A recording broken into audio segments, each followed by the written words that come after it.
As all of you know, hopefully, we have completed 17th chapter. Let us 17 chapters we have completed. Not only we have completed 17th chapter, also 17 chapters, both. Of course, we traveled a lot. Many of you joined halfway, many of you were from the beginning, different way, and some people joined, dropped, joined, all these things, according to your whims, fancies, and whatnot. But I need to summarize because this is a crucial chapter. I don't have any other choice. As all of you know, Arjuna came as a soldier warrior, very arrogant, as though knew what he is supposed to do. And he was sure, in fact, he was in a commanding position. That time, Krishna was Sarathi, means charioteer, a driver. So being a boss, how you command your driver. So also Arjuna was commanding. Ratham stapayamechyuta iti, the first chapter. So the first chapter was nothing but the preparation of the whole background. In fact, teaching started from second chapter, verse number 11.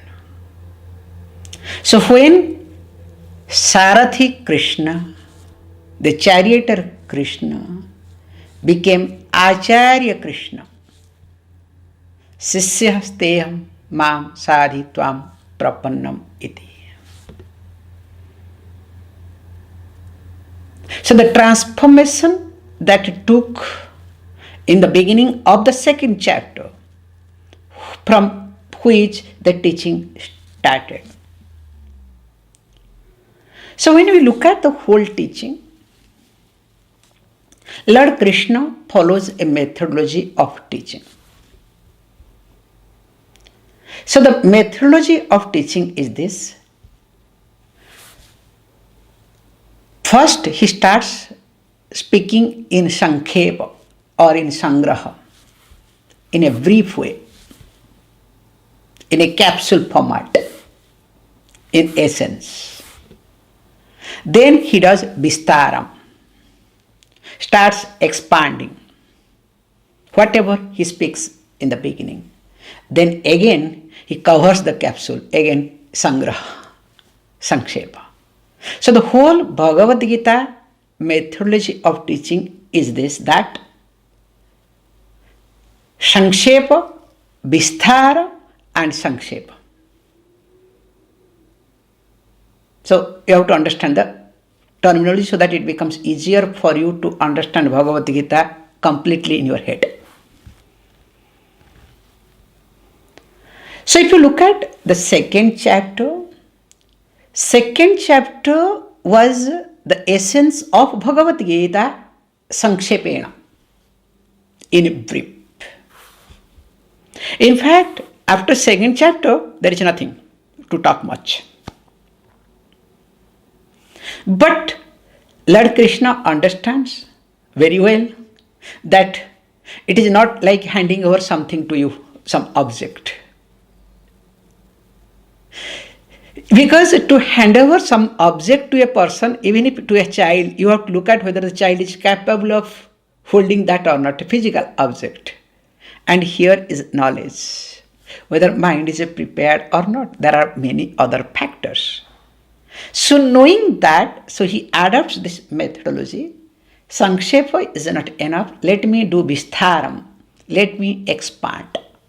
So from 3rd chapter to 17th chapter was nothing but the expansion of the 2nd chapter. So now we can look at Bhagavad Gita very carefully. So the 2nd chapter, so let us say in short, there are 17 chapters of teaching. The 1st chapter is gone. Now 2nd chapter and 18th chapter is Sankshepa. Again 18th chapter is summing up.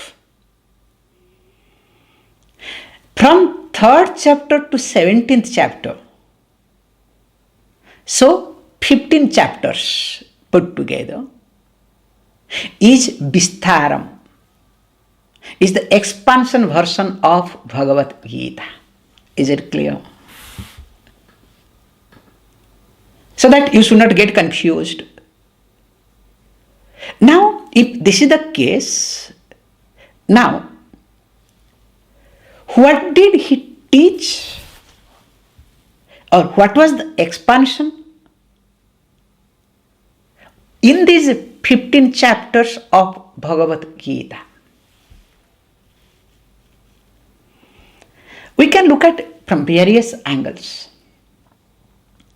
But I'll put there where, let us say, 9 subject matter. Only 9 subject matter that he taught in all these 15 chapters. Now you may ask the question, how do you look at? Now let us look at first those 9 chapters in 9 subject matter is being divided into 3 subject matters again. So mainly these 3. One is called Karma Yoga. Second one is called Upasana Yoga. And third one is called Jnana Yoga.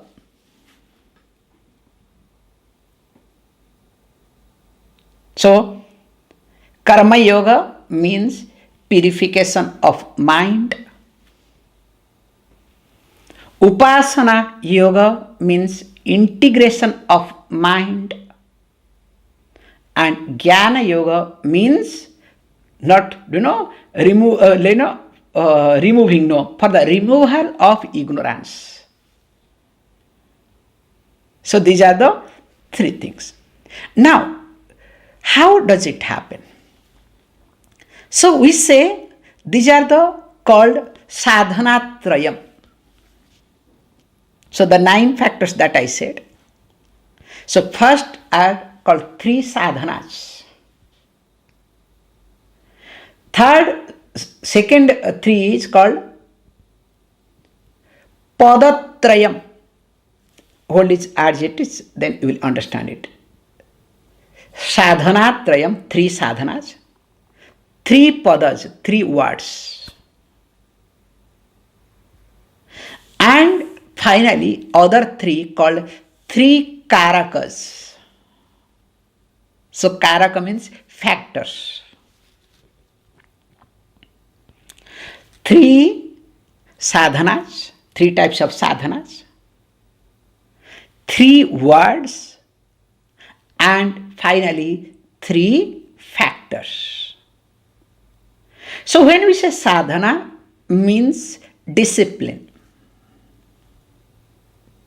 So these spiritual disciplines were discussed as Karma Yoga Sadhana later on. From Karma Yoga get expanded to Karma Yoga Sadhana. Upasana Yoga becomes Upasana Yoga Sadhana, and Jnana Yoga becomes Jnana Yoga Sadhana. So what do? One does purification of mind, other one is the integration of mind, and third one removes the ignorance. So while discussing this thing, then what about this Padatrayam? When we look at this Padatrayam, interestingly, Padatrayam is called Mahavakya, analyzing one sentence, where 3 words are there. So what is that? Tvam tat asi. Generally tattvam asi, tat tvam asi, but I am putting the tvam tat asi. So there are 3 words. Tvam pada, second one tat pada, and third one asi pada. So when these 3 padas vicharam analysis was being done elaborately, interestingly, from 2nd chapter to 6th chapter, mainly Tvam Pada Vichara was done. The analysis of Tvam Pada, the individual, was being done elaborately. And interestingly, from 7th chapter to 12th chapter, it was Tat Pada, the totality. Tat stands for the Ishvara Swarupam. Tvam stands for Jiva Swarupam. So Jiva Swarupam and Ishvara Swarupam were being discussed. And finally, from 13th to, let us say, 18, Aikya Bhavam by Aikyam was being discussed. The oneness between Jiva Swarupam and Ishvara Swarupam. So as you see this Tvam Tat Asi divided into 6 you can say, even though 5, 6 and 6. So also this Karma Yoga, Upasana Yoga and Jnana Yoga also equally moves that way. So from 2nd to 6th Karma Yoga, 7th to 12th Upasana Yoga, and 13 to 18 Jnana Yoga. Now after this comes what? Okay, all these things are being discussed. Finally comes 3 Karakas. So 3 Karakas means what? We call as different types of factors, different factors. Because to take a journey, we need few things. Especially to achieve success, we need few things. And these are called Karakas, factors. That which makes things to happen. That is the job of Karaka. So the number 1 is called as Prayatna. So Prayatna means putting effort. And what we call putting effort is nothing but understanding that I am having a free will. Don't say that, oh, I put effort. It's not going to work. The first step is understanding that I am having a free will and engaging, using free will in a proper way. There are 2 steps. First of all, most of the time when you are frustrated, you don't appreciate that you have a free will. Is it clear or not? The moment you are frustrated, when things go against you, the wind blows against you, what do you think? Only A poor fellow who is in front only gets your air, okay? You throw air on others, and some people throw words, and some people throw objects. This is the different level, okay? However, that I have a free will at any given moment, including in my crucial time. And second step is that I need to use my free will in a proper way. So that means what I need to do, appropriately I need to engage, employ my free will. So put these two together, called as what? Prayatna, effort. If these two are not put together, that is not effort. That's why you fluctuate because of these two things lacking. One is there, one is not there. Interestingly, the second factor is called, common people say, if Purushartha comes or Prayatna comes, second factor will be what? Prarabdha. But we don't call as Prarabdha. So we take it as called Prasad or Iswara Anugraha. So there is a difference between Prarabdha and Prasada. Very slight difference. Because if I take it as a Prarabdha, fate, luck, my punya,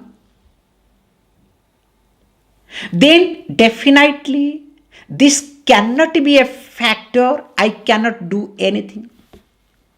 Again, my free will cannot be engaged, employed properly. So that's why here it's being highlighted. Take it as what? Prasadam, Ishvara Anugraha, grace of Lord. So that means when it is grace of Lord, still to tap that I need to work. So to tap the grace of Lord, I need to work. There is prayatna involved. Whereas in prarabdha, both my prarabdha. So we use the word prarabdha, my fate. In English also say my fate. When something is good happening, have you ever said, it is my fate? No, it is me, okay? When bad happens, it's my fate. And especially in the family, when wife is good, no husband says my fate. When wife becomes bad, every man says my fate, okay? Also other way around. Apart from that. Now, the third one, what we call as, apart from this Ishvara Anugraha, third factor is called Sadguna. In short, is called Sattva Guna also. Sadguna is equal to Sattva Guna, because if you say Sattva Guna, people will not understand. So everywhere is being said Sadguna.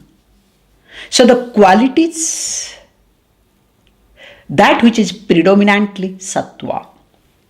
So instead of that, they will say good qualities. This is the general presentation. So you should understand when Sadguna means Sattva Guna, predominantly the gunas, that is Sattvam. Because after listening to Bhagavad Gita so long, you have to understand the concept, okay? Or else if you talk the same thing, like one person told me, listening Vedanta and says, God is in the up watching who is doing what.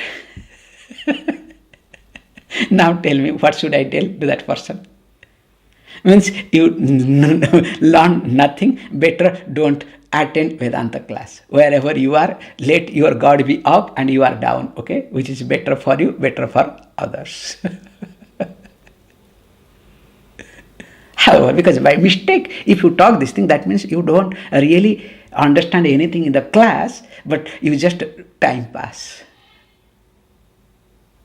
In fact, I can give you one beautiful joke. Now a little bit I am changing because already I have covered this 9 factors from Sattva-guna. I am going a little bit differently. Because a long time this mullah has not come, so let me bring mullah today, okay? So one day, mullah was a drunk. And that too, nearby this local alcohol shop. But he understood, hey, I am fully drunk. It's not nice. Somehow I should manage to reach the home. So he walked away. As he was just coming nearby this liquor shop, there was open drain. And he fell inside. So while falling inside, of course he broke his hand. And out of pain, he started shouting. Then another drunk fellow was passing by. So he thought, oh. Then he tried to, in a drunk way, try to rescue mullah. So while rescuing, pulling and trying to do this and that, finally again made mullah to fall down again. In the process, mullah broke his ankle. Earlier it was wrist, again ankle is gone. So mullah started, crying, shouting. And of course this fellow started shouting. Then other drunk also people started hearing what is happening. So all of them came together. Oh no, this is not right. So all of them tried to pick him up, lift him to carry to the hospital. So when they were carrying to the hospital, as usual, there was no synchronization. Again, they made mullah to fall down from their shoulder. And little bit back portion was there, that was also broken.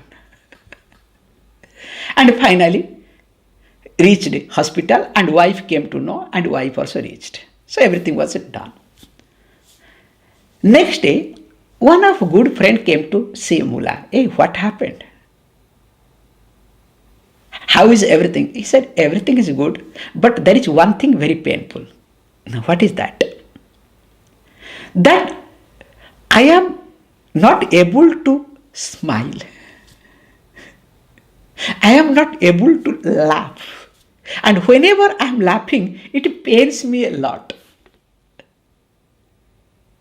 Then this person said, nothing has happened to your face, everything is the down. What is the connection between this facing and laughing and at this critical situation, how come you are laughing? He said, look, try to understand my situation. Now what? I was just looking at, hey look, I was drunk. And I wanted help. Another drunk fellow came to help me, to rescue me. So instead of helping me, what he did, you know better. And the most unfortunate thing that is makes me much more to laugh, few people came forward to help because one fellow could not. Now they made my situation worse. When I think of that, I cannot stop laughing. And this is what my life. Now observe life. Our life, we are having problem and we expect people, those who have problem, to solve us, to help us. You understand?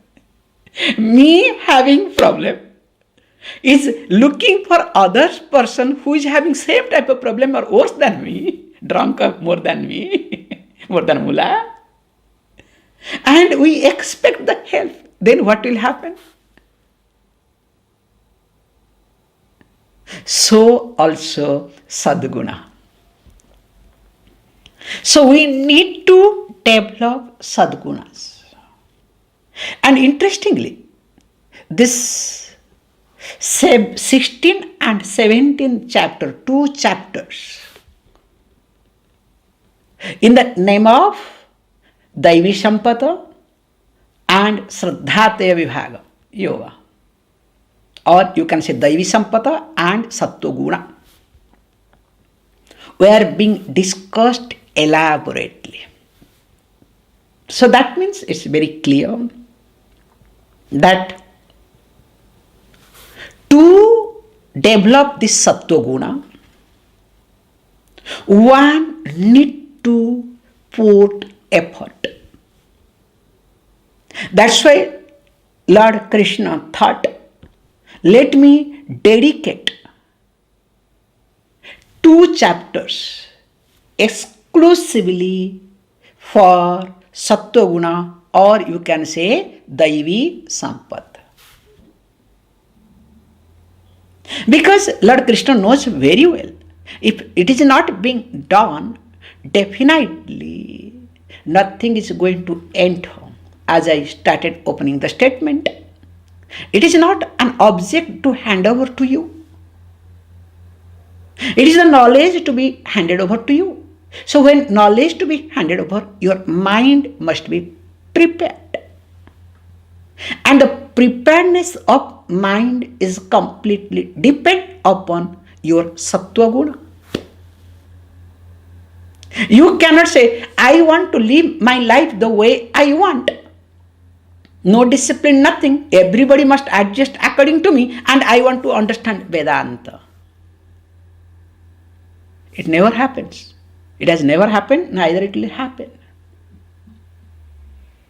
So that's why one must learn to put effort. Now, with this background, if we go to this 18th chapter, will be interesting.